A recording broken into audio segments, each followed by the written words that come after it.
أفراح ويخلي الدنيا عيد.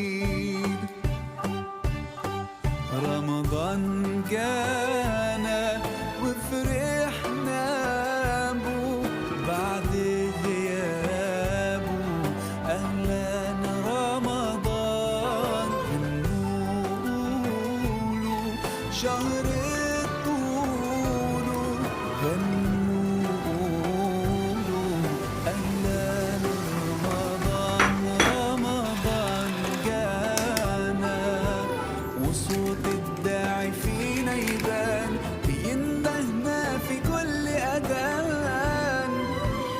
يقول حي على القرآن ويملأ قلوبنا بالإيمان. وترجع لمة الأحباب ونسمع دق